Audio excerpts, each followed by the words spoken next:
From the previous class, we concluded that motion of the particle can be found in a wave packet.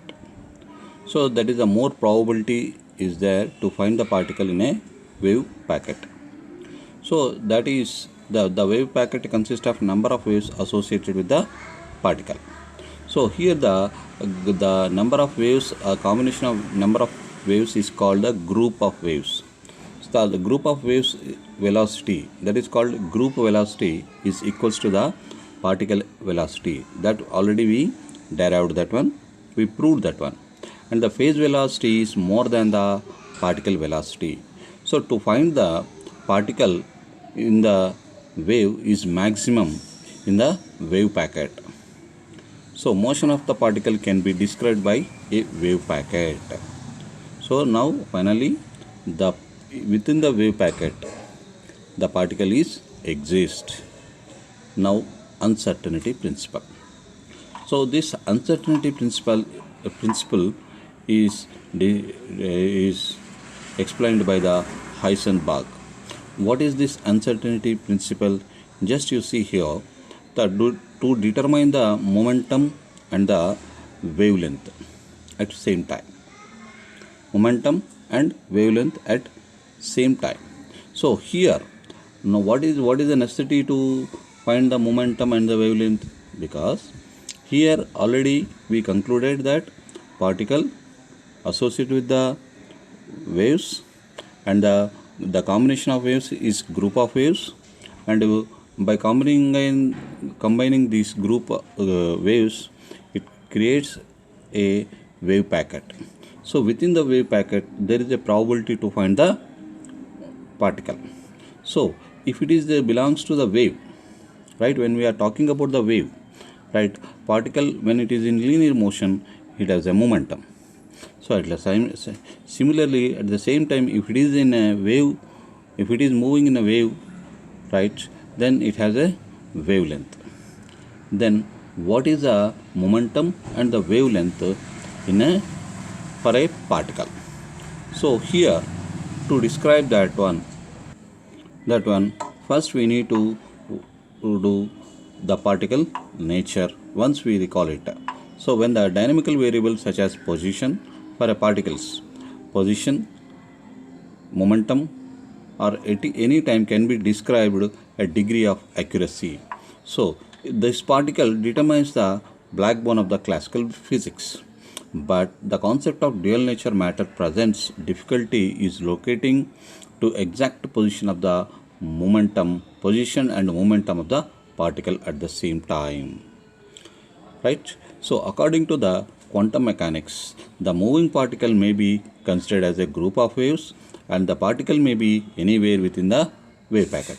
Thus there is some uncertainty is determined in a position of a particle within the wave packet since the velocity is spread within the wave packet. There is a uncertainty in the determination of velocity or momentum of the particle. Hence it is impossible to know the exactly where the particle is within the wave packet and what is its exact momentum. So for this what he done, right? So already we discussed about that in the wave packet. So when we are trying to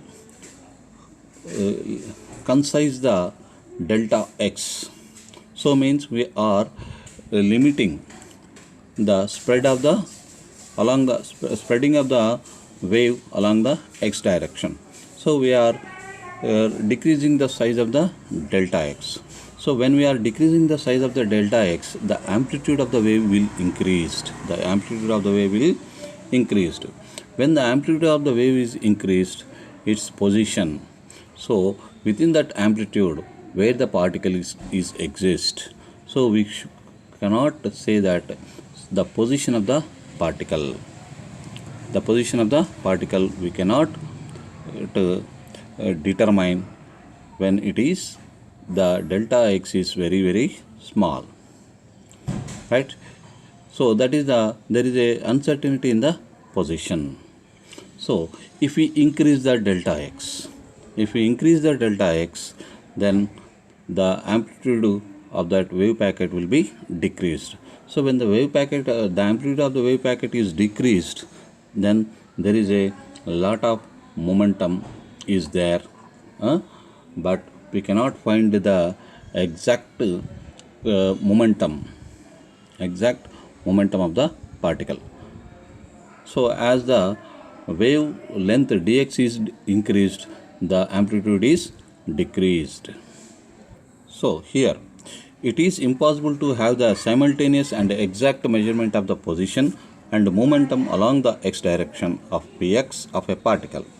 If delta x is the uncertainty in the measurement of position and delta px is uncertainty in the measurement of the momentum at the same instant of time, then the principle can be expressed mathematically as product of uncertainties is always equals to the order of h by 2 pi, where h is the Planck's constant. Therefore, we have that the expression delta x and delta px almost equals to h cut, that is h by 2 pi. In some books, we can write as h only. Since the product of this error position, so delta x and delta px is the order of Planck's constant h. If delta x is small, then delta px will be large, as vice versa. If delta px is small, then delta x is large. It means that if one quantity is measured accurately, the other quantity becomes less accurate. Therefore, an instrument cannot measure the quantities accurately than predicted by Heisenberg uncertainty principle. The uncertainty principle specified by equation delta x, delta p almost equal to h cut, also stated as a product of uncertainties in determining the position and the momentum of the particle will never be smaller than the order of h cut by 2 pi, h cut by 2. Therefore, we have delta x and delta p greater than or equal to h by 4 pi. So in a similar way, there are some other expressions are there, energy and time. So now we are going to see the same expression, uncertainty principle, in terms of energy and time. So uncertainty relation can also be obtained from other parts of variables like kinetic energy and time. So this uncertainty principle delta x and delta p, just for the same apply for energy and time. For a free particle moving along the x-axis, kinetic energy is given by E is equals to half mv square. So we know that P is equals to mv. So P square by 2m. So delta E, just derivative of delta E is equals to Px by m delta Px. So that is equals to Px by m, nothing but Vx. So Vx delta Px. Therefore, delta E is equals to delta x by delta t into delta Px. V is nothing but delta x by delta t. So, delta E delta t is delta x delta Px. Delta x and delta Px, we know that from the Heisenberg uncertainty principle h cut. So, finally, we can get the equation delta E delta t is greater than or equal to h by 2 pi, where delta E and delta t the uncertainties in energy and time. So the final equation delta E dot delta t greater than or equal to h by 4 pi. So thus the product of uncertainties in energy and time is always greater than the or equal to the h by 4 pi.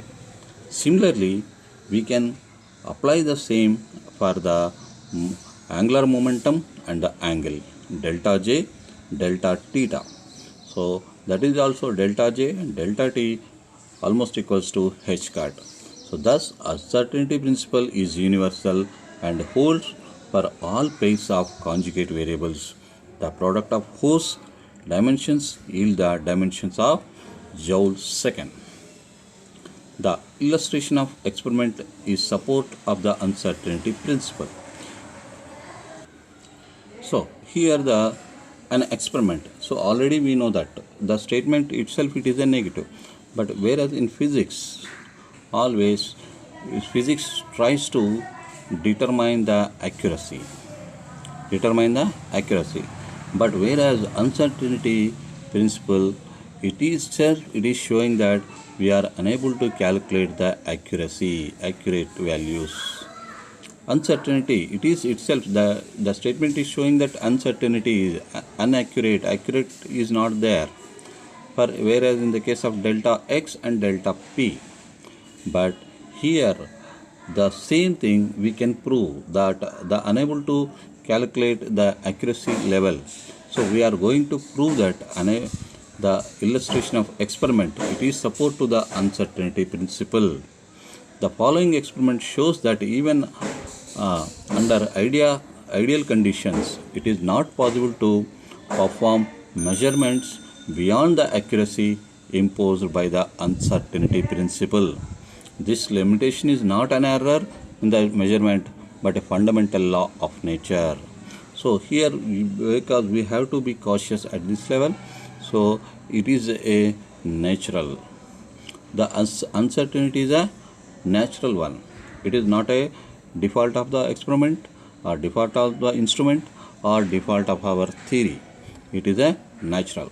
So to prove that one, the statement, the Heisenberg uncertainty statement, so here we are taking an ideal instrument, that is gamma ray microscope. So let us make the measurement of the position and the linear momentum of an electron using microscope of high resolving power with an angular aperture 2 theta as shown in the figure. Just you see that at the tip of the cone, so there electron is placed.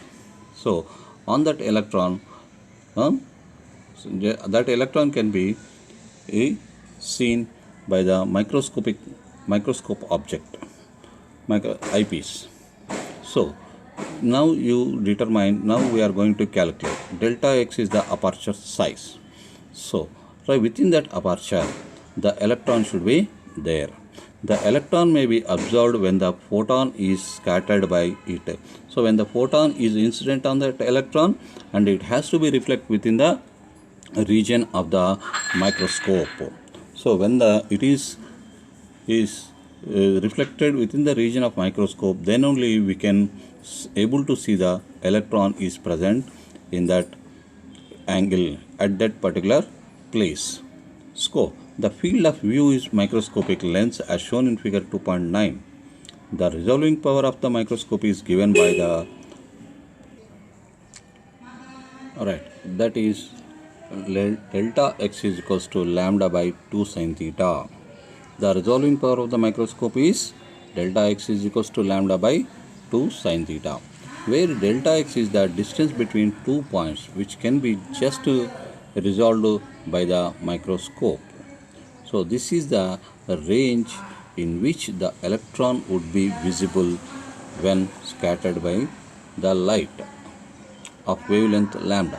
Therefore, delta x is the uncertainty involved in the measurement of the position of the electron. So here, how we can assume that? So when we are try to see a object from the hole. So if the object is bigger than the hole, then we are unable to see the ends of the particle object. So if it is less than the aperture is greater than the particle, then we are able to see the outside of the ends of the object. So then only we are able to find the size of the particle. So in this case, what happens means, so when the light is incident on the particle, then the particle end should be present in the microscope area. So in the microscope aperture itself, it is showing that uncertainty in the position. So within this aperture, the particle can be exist anywhere within the aperture. So So thus it is the uncertainty to find the position of the particle.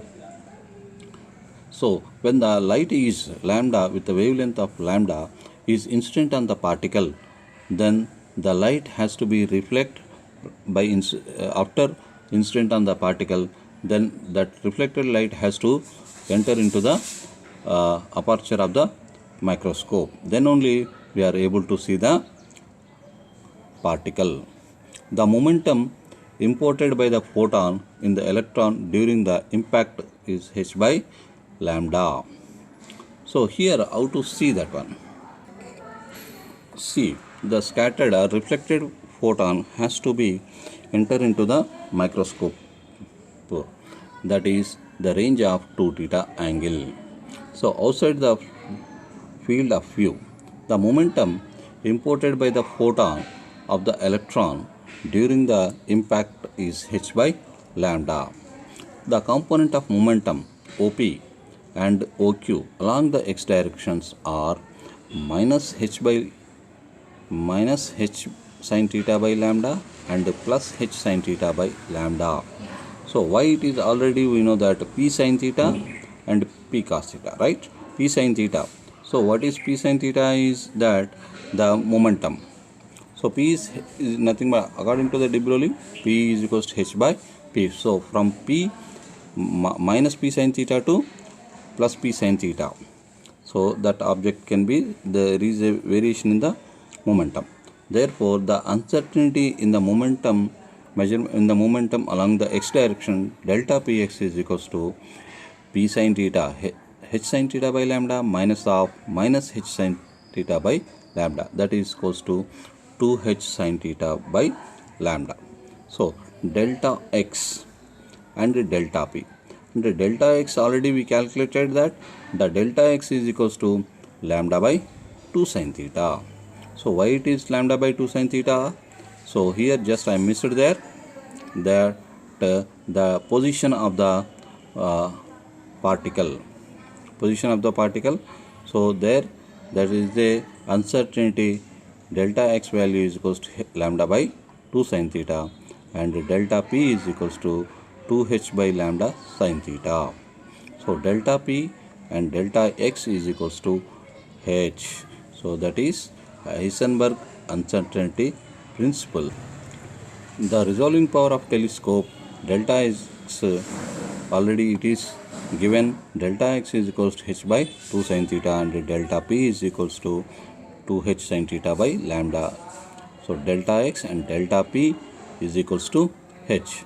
So even by using the ideal microscope, electronic microscope, in that also we are unable to find the position and the momentum of the particle at same time and same place.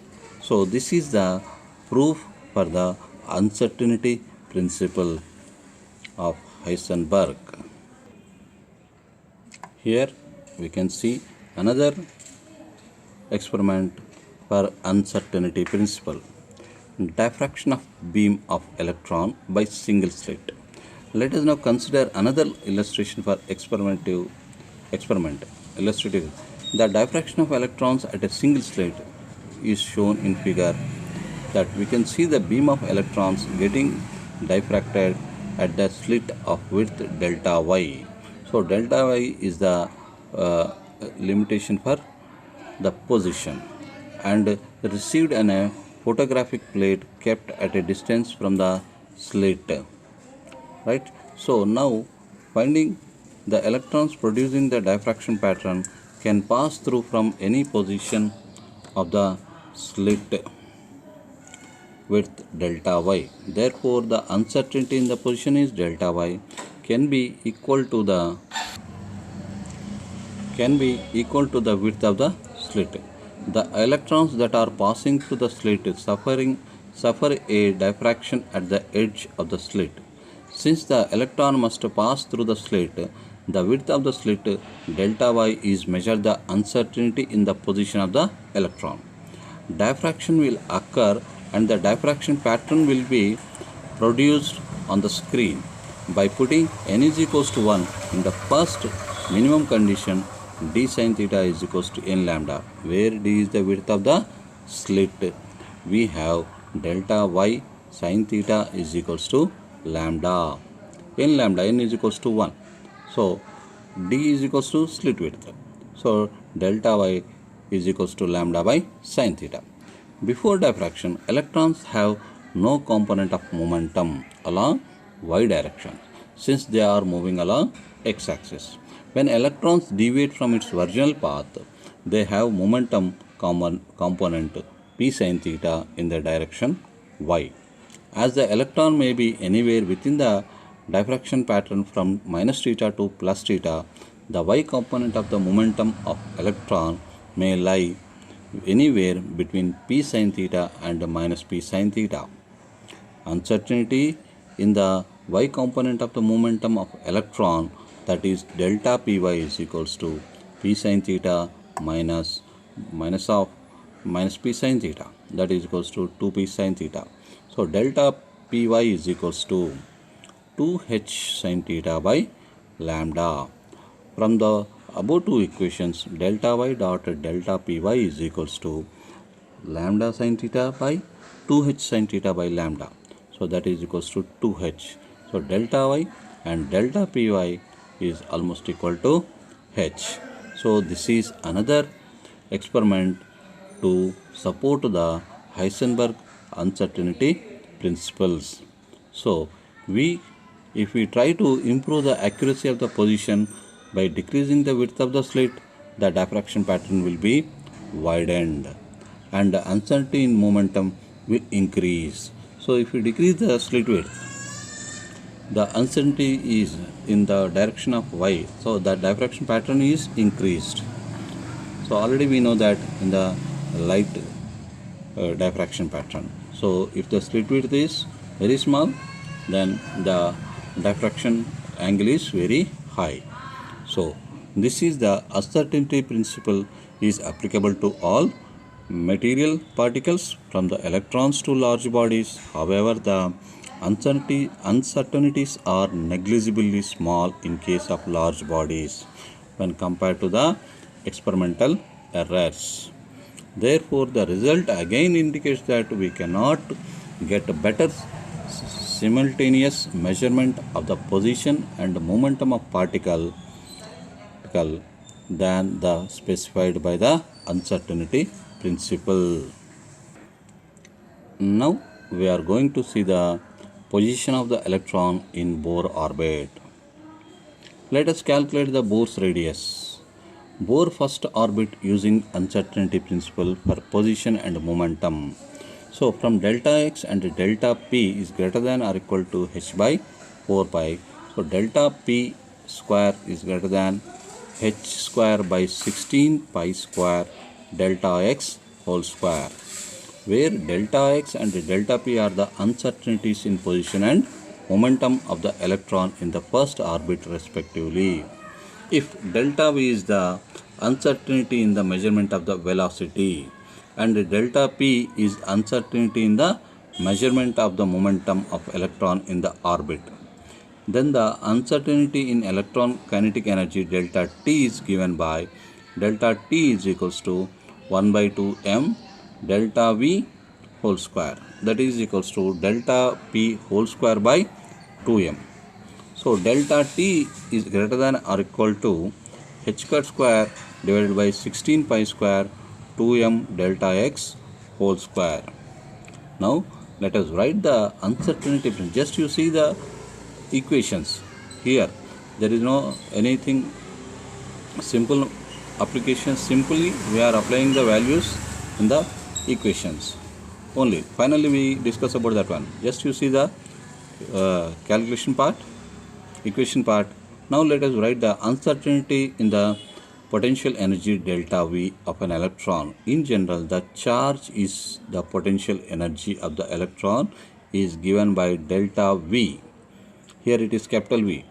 So delta V is equals to minus JDE square by delta X. Therefore, the uncertainty in the total energy of the electron in the orbit delta E can be written as delta E is equals to delta T delta V. So what is delta T? Uncertainty in the kinetic energy, right? So that is delta T is equals to h square by 16 pi square 2m delta x whole square plus minus jd square by delta x. The uncertainty in the total energy will be the minimum only when delta Ex by delta dx is equals to 0 and d square delta E by d delta x whole square greater than or greater than 0.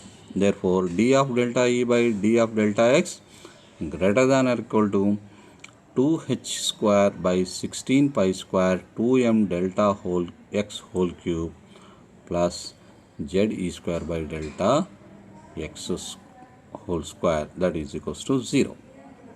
So here h square divided by 16 pi square m delta x whole cube, that is equals to ze square by delta x whole square.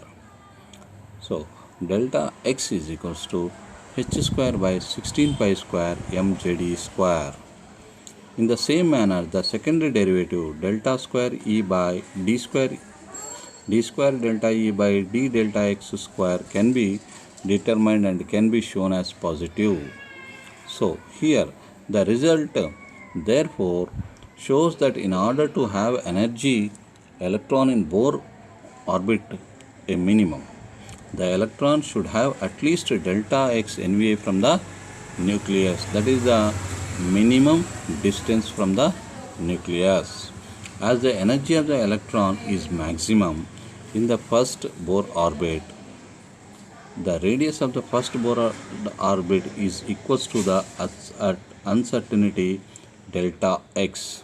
So therefore, R is equals to delta x, that is equals to h square by 16 pi square mz square. So this is the same result can be also be obtained from the Bohr's postulate. So this is the additional advantage for the uncertainty principle. So here we calculated the Bohr's radius, Bohr radius by using the uncertainty principle. So here also we can determine the position of the particle where it is in motion. So position of the determination means we are giving some limitations. So not an accuracy, but delta x is the minimum distance from the nucleus. So if you take the second orbit of the atom, then also you can calculate by using the uncertainty principle. Here we are going to study some applications of uncertainty principle. Right. Let us discuss uncertainty principles. Also from this, by using the uncertainty principle, and we can determine some very important applications of this one. So uncertainty principle states that the position of the momentum of the particle cannot be measured with accuracy. But according to the classical ideas, it is possible to predict exactly the position and momentum of the particle at any instant. The principle of uncertainty explains a large number of facts that could not be explained by classical ideas. Let us have the applications now. So now just non-existence of electron in the nucleus. So we know that the electrons are revolving around the nucleus, right? So why the electrons are not present in the nucleus? According to the classical mechanics, it is not giving the answer. So it was not there, that's it. But why the electrons are not present in the nucleus?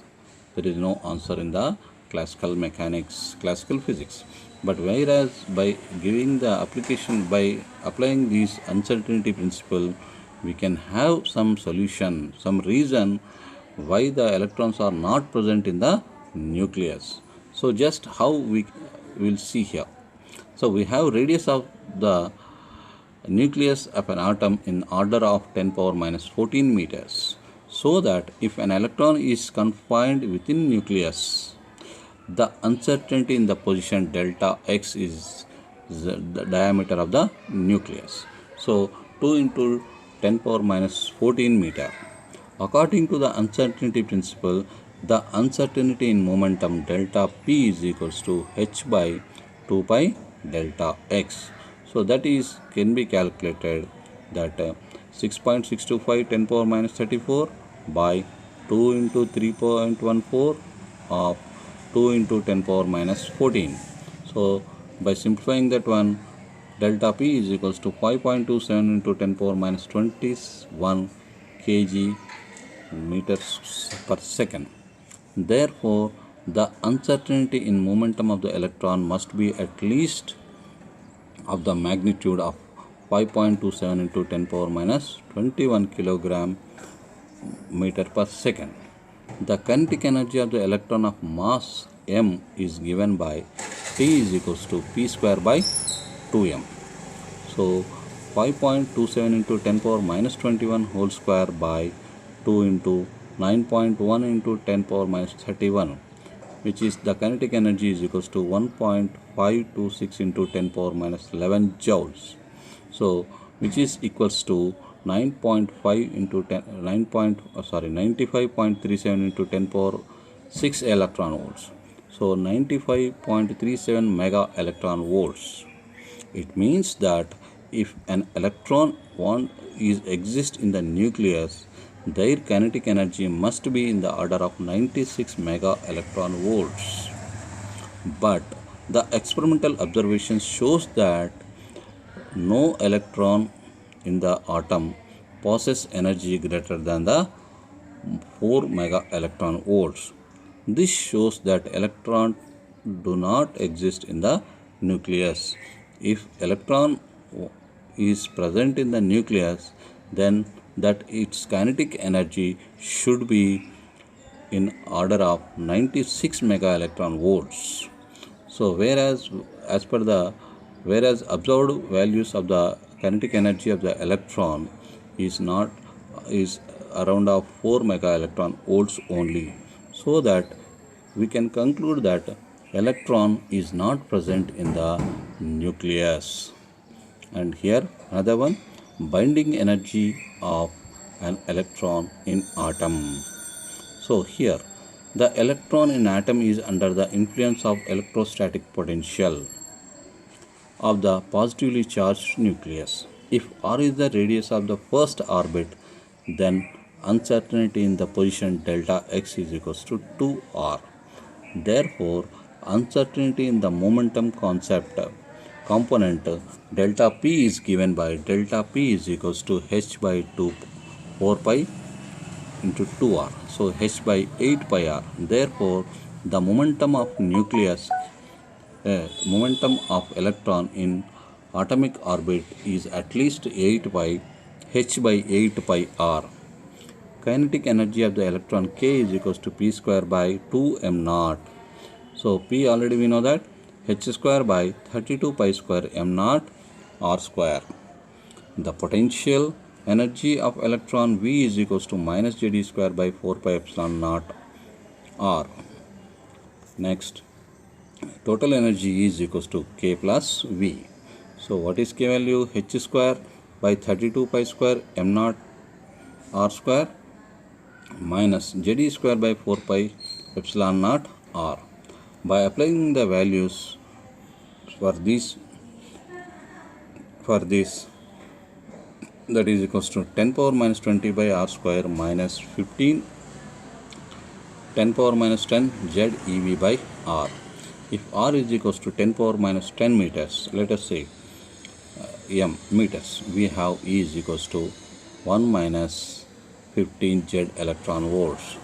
Thus the values of binding energy of hydrogen Z is equals to 1 and helium Z is equals to 2 or minus 14 and minus 29 electron volts. These values are comparable to minus 13.6 and minus 24.6 electron volts obtained from Bohr theory. So here from the uncertainty principle also, where the Bohr theory has explained the orbit's energy, the first orbit energy minus 13.6 electron volts and the second orbit energy minus 24.6 electron volts. Even those values we are obtaining here by using the uncertainty principle. So this is another application of uncertainty principle is also applicable to determine the energy of the electrons which are revolving around the nucleus. Next, complementary principle of Bohr. The complementary principle of Bohr. So here just you see that the particles have the particle nature and the wave nature when those particles are in motion. So here we can see, already we seen that the electrons showing the diffraction pattern, interference pattern, whereas in double slit experiment, interference pattern and diffraction pattern, right? So these are the prominent experiments that the particles also shows the wave nature. So this when we are talking about these particles, so when we are trying to the position and the momentum of the particle, so uncertainty principle also was, we are accepting the uncertainty principle also there, and that uncertainty principle also has shown with experiment, already seen in the experiments. So uncertainty principle is also a valid one. So in this so the position and the momentum. So when the light is passing, right? So when we are talking about the light, photon, so when the light is the property of wave, so in the photoelectric effect and in the Compton effect, we are able to that light is a particle. We are able to consider that light is a particle.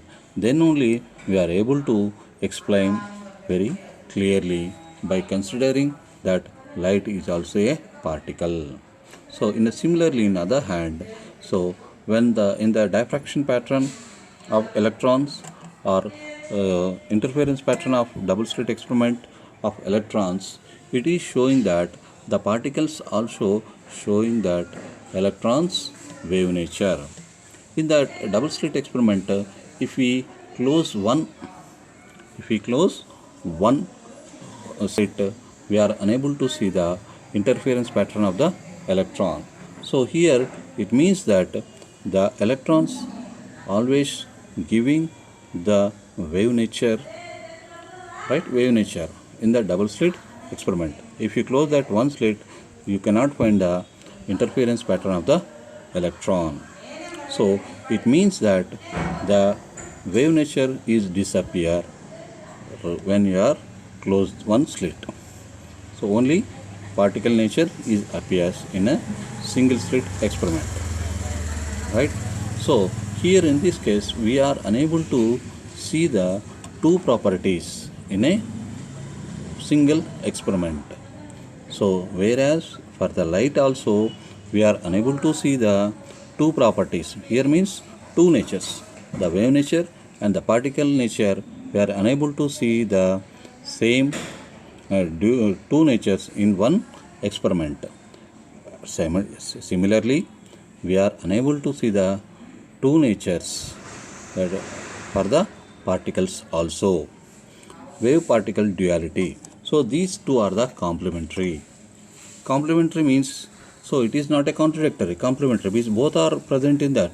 The waves, the photons will behave like as waves at some experiments, and in other experiments like as photoelectric effect and Compton effect, the same photons will act as a particle.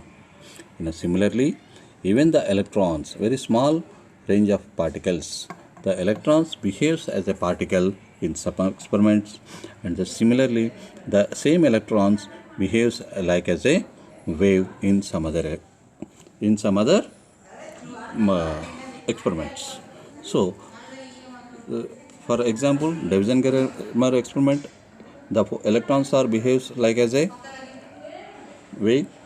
In the double slit experiment, the same electrons behaves as a wave only, right?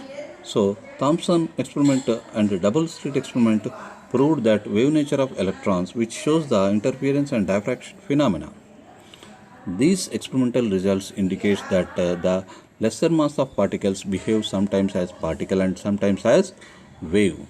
This means that the matter can display wave and particle behavior. This is the dual nature of the matter by explained by quantum mechanics. By giving the explanation of quantization of energy or intensity with the wave description of matter. The lesser mass particles like electrons, protons, neutrons, alpha particles are usually considered as tiny particles, but they also exhibit phenomena such as the interference and diffraction. So simply here we are talking how the matter particles will act as a wave, right? Which could be possible only when they behave as waves. Depending on the experimental material, particle may behave like a wave or behave like a particle. So here we can conclude that the dual nature of light and the same dual nature of particle. So even particles also will act as wave when they are in motion. So this can be explained by quantum mechanics, the dual nature of the particle. So in the next class we will discuss about the wave time dependent wave equation.